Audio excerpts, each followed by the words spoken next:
Hello everyone. So today I'm doing a small tutorial that to set a slicer to accept only one value. So let's see how the default settings looks like for a slicer. So I add a slicer and then I add some values to that. So usually a slicer accept multiple values. So this is the default behavior.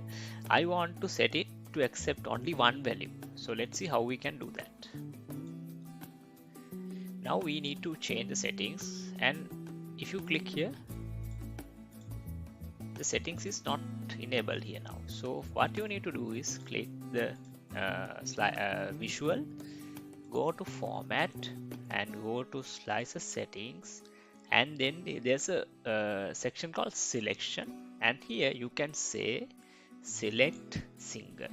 So when you do that, so now your slicer can accept only single value. So this is the settings that we need to do if you want to set the slicer to accept only one value. Thanks for watching. Keep up for more videos.